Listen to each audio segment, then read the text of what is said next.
Welcome to the bi-weekly Inspired Search Fireside Chat. My name is Oskar Verkamman and I'm Managing Director of Inspired Search. It's great to have Sikko Zoer with us today, and I will introduce him in a minute, but first of all, I would like to welcome you, Sikko. Hello, Oskar. Good to be here. Looking forward to this.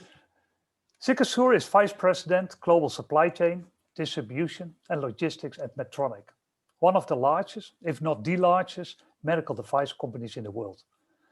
Medtronic operates in 150 countries with well over 90,000 employees. Sikko is, however, based out of the Netherlands, and he is on the annual Top 28 Supply Chain Executive List Europe, at place number 12, coming from a position 16 the year before. Today, we will speak about his role at Medtronic, leadership and talent development. So Sikko, as a starter, can you tell us a little about your role, scope and impact in the Medtronic organization? Yes, happy to do so, Oskar, and again, honored to do this interview with you. Yes, my role in Medtronic, I'm leading a global supply chain organization, basically spanning. Our supply chain is spanning, the whole value stream from the customer until the supplier. And totally, we're managing over 70 manufacturing sites, approximately 60 distribution centers across the globe, over 250 contract manufacturers, I think 1,500 suppliers, and serving in total around 450,000 patients across the globe. So active in 150 countries. So. Truly a global operation, I would say. Yeah. Can you give us a bit of an idea about the size of your organization, and does manufacturing falls under supply chain as well? No, supply chain is not entailing manufacturing. That's been separate. So my organization basically covers all of supply chain except the operations. So as I mentioned before, when you start with the customer, everything around distribution and logistics, last mile distribution, up to the manufacturing sites, the whole network in support of that, and then the network that supports our suppliers and supplier relations into the manufacturing sites is in the scope of me and my team. Yeah. So that's quite a broad scope from a functional perspective, but also from a regional perspective. And what I mentioned before, when we did the intro chat, Sikko, I mentioned that quite a lot of people, including myself, we sort of stumbled in supply chain or logistics. It was never a conscious decision when you were 18 or 20, going to college or the university, I want to do supply chain. It was slightly different with yourself. You actually studied supply chain. Was it a conscious decision? Or what happened at that stage? Yeah, well, that's a good question. Was it a conscious decision, yes or no? Yeah, in itself, it was a conscious decision, but basically, I was in a situation not knowing what to do. And then I figured out that supply chain could be really interesting because of the really broad scope and the fact that at the time, we all said, supply chain is the spider in the web in an organization, and that really attracted me. So that's how I decided to start the supply chain. But when you look at my career, and you said, people stumble into supply chain. I stumbled also outside of supply chain at one point of time and went into IT. We did some IT consultancy, and through IT consultancy, moving into e-commerce area, I ended up also in marketing. So. And I think that's what probably builds a lot of those careers. What you said is people stumble into supply chain, but they bring a lot of other knowledge, expertise, skills with them. And maybe I did the opposite. I started in supply chain, moved into some areas, and coming back in supply chain, also leveraging what I learned in other areas also. Yeah, I think that's also. We talk about career development. I think that's really important, that you go out there and start learning about things that maybe are outside of your, maybe we'll call it your sweet spot, but go outside and challenge yourself with it. Yeah. In hindsight, careers always look very impressive, right? But if you're at the start of your career, it's it's more difficult. So what I'm hearing is that you say having those different elements like your IT background and consulting and maybe a little bit of finance as well, that really helped and set you up for a broader and generic supply chain management role. Correct? Absolutely. Yeah. Absolutely. Absolutely. Yes. So that's a bit of advice to the young listeners to this to this video. Maybe, you know, broaden your experience at the beginning of your career. Yeah. I always tell people, you know, visualize yourself being on a station somewhere, you know, and you're at the platform and trains come and trains go, and you know you can stay there and sit there and stay on the platform and take a coffee in the restaurant and whatever, and you can feel comfortable over there. But you know what's really nice is to jump on a train and go somewhere else, and sometimes you think you know where you're going, what to expect over there. And sometimes you think when you're there at the destination, it's completely different than you expect. It can be much nicer, could be worse. If it's worse, it's not bad, but because you took the train, you took the ride, and when you do the ride in the train, you look outside of the window, you see, you discover other things, and that's the way I built my career also. I never had an plan up front when I started my career to say, okay, I'm becoming the global supply chain leader for Medtronic. I just, you know, there were opportunities came on the way, and I decided to go after them. And you know, it's so far it's been a great journey and a great experience. I really like that station sort of example, right? It's almost sort of the backpacker's equivalent of career development, right? Grasp the opportunity and take a bit of risk as well, maybe. Yeah, it's about risk taking, and you know, it's relative risk taking, because sometimes you jump on this train, as I mentioned before, and you discover, oh, maybe I should not have done it because I end up in a destination that I don't like, or you know, the environment is not as good as I was expecting it. You know, take the positive out of it, because you learn so much out of that, which will be really, really helpful and will give you a lot of value in the rest of your career. So don't step away from taking the risk, I would say. And have a bit of fun along the way as well, I guess, right? Yeah. Oh, no, it's all about fun. You know, if your work doesn't give, there's no fun and doesn't give you energy, you know, I always tell people stop. Next train.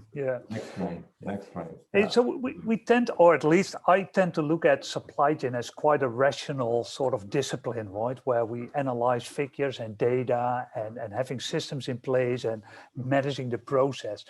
But in reality, supply chain is a lot of people management and bringing strong teams together as well. You're managing a global team spread around the globe in different regions, different time zones, different disciplines. And now with you not, I assume you can't travel given the COVID. So how do you keep the team together and keep the team motivated and focus on the objectives?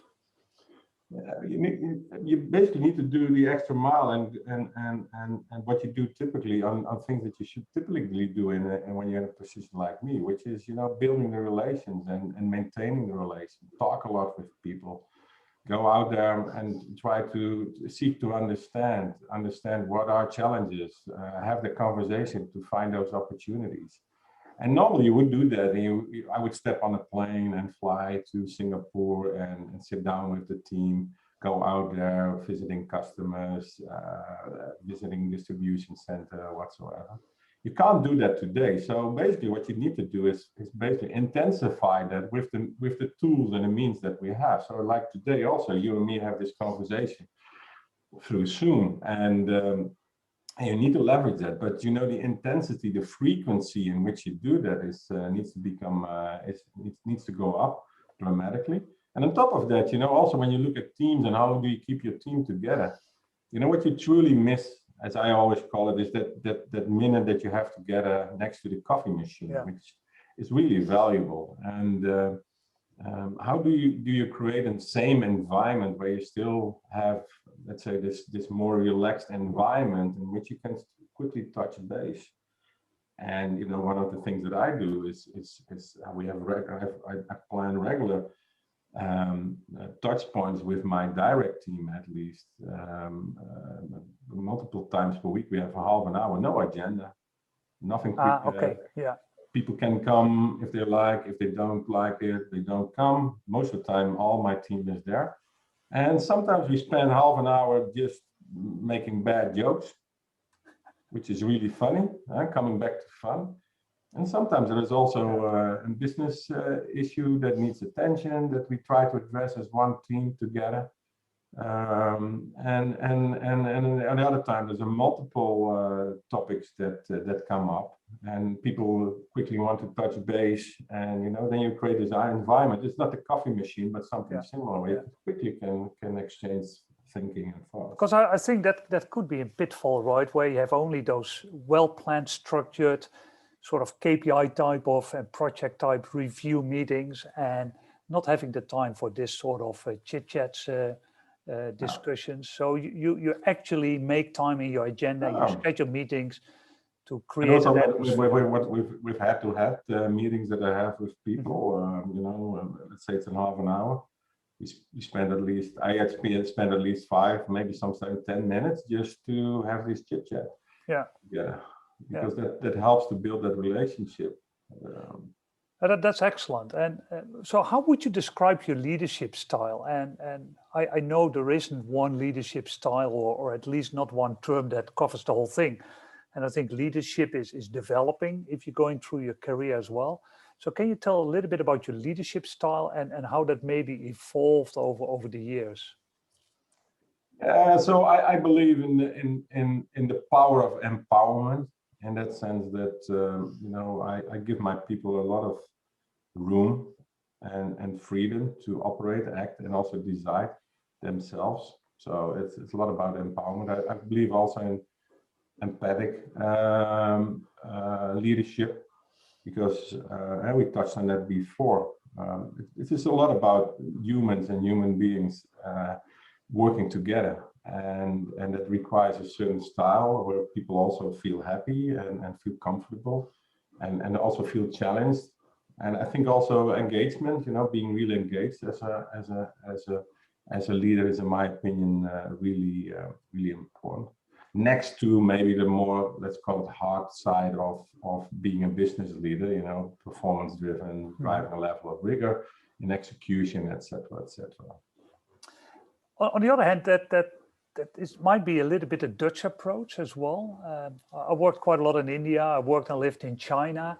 And the whole empowerment model resembles something different over there, right? So do you have a different approach, maybe by culture almost, or you need to be culture aware that, indeed, what we maybe in Western Europe or in the US call empowerment has a different meaning in other cultures. You need to be aware of that and basically adjust your style to that also. Yes, for sure.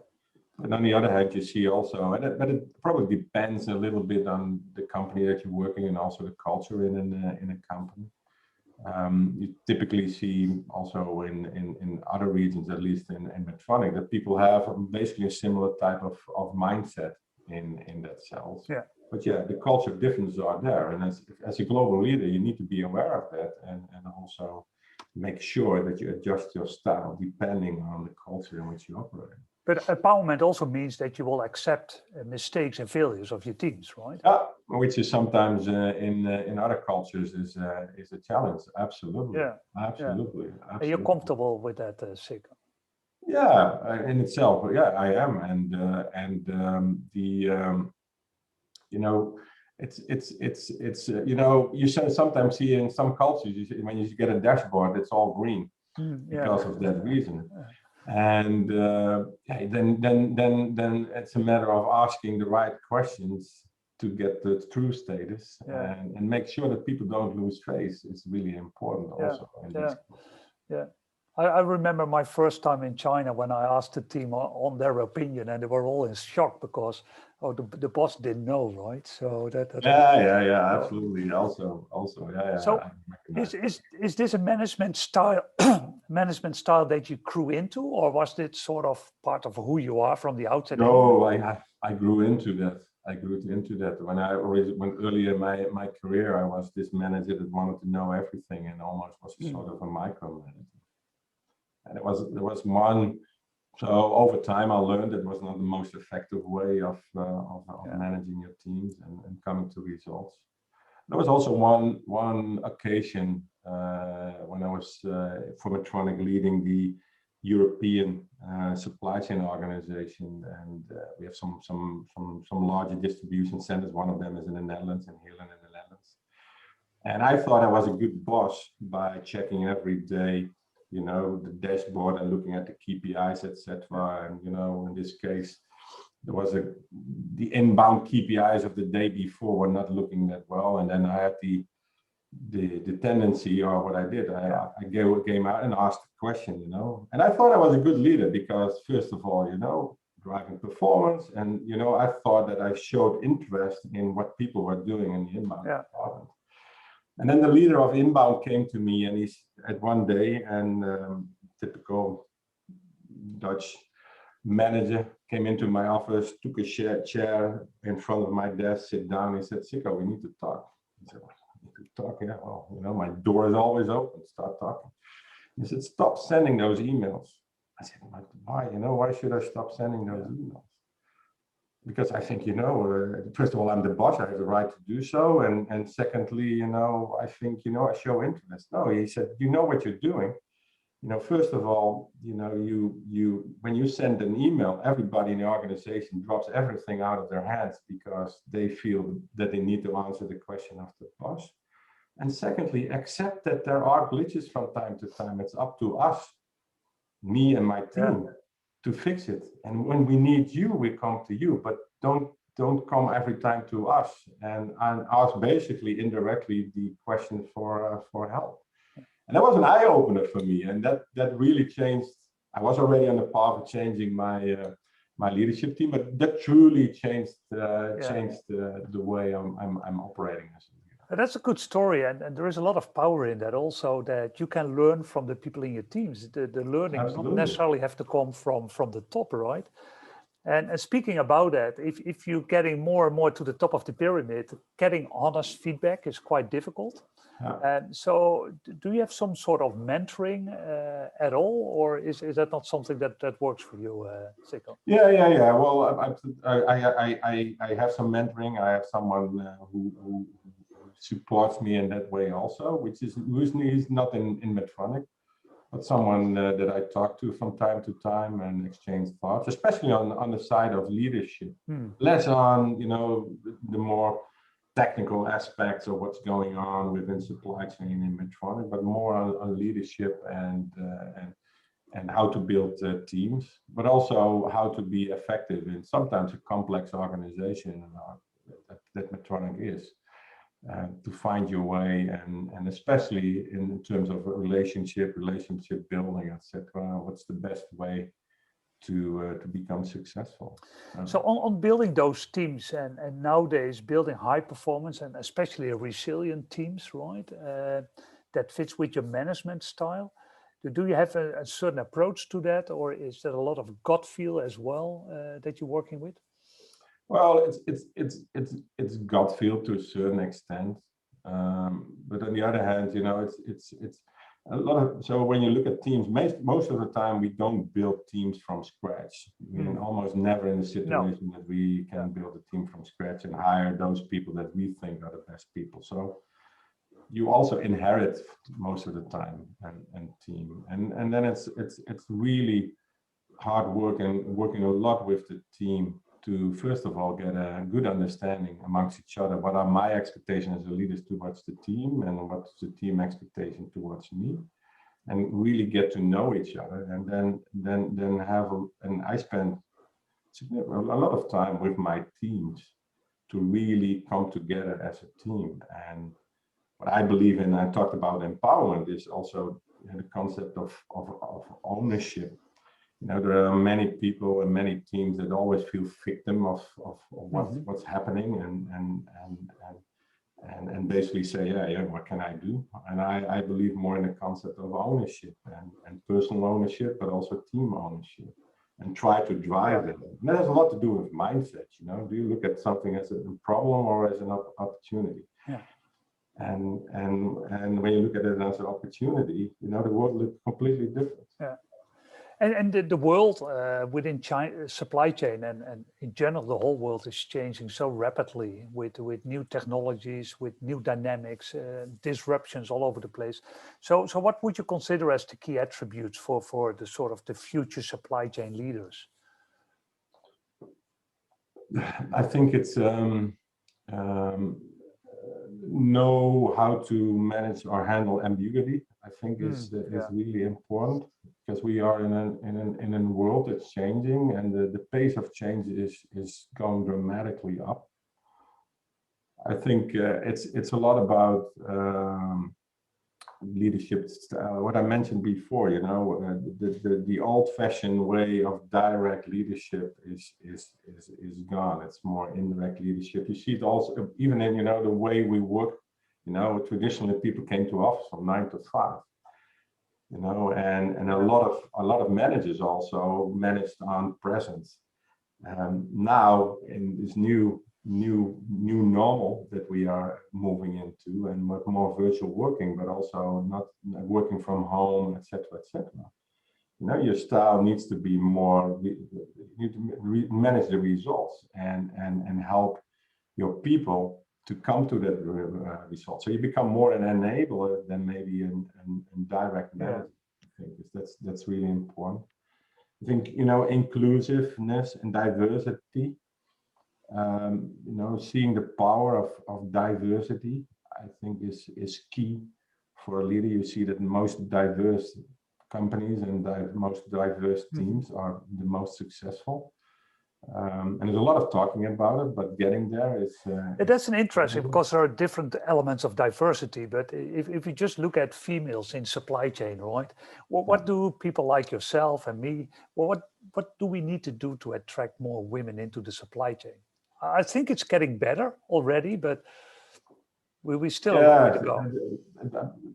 I think we need to create an environment in which female women feel that they can develop in themselves and excel much more than we do today, and recognize that women are different from men.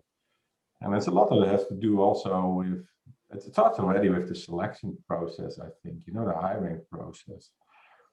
You know, put 3 male leaders in a selection committee, and the chances you end up with a female hire are very slim.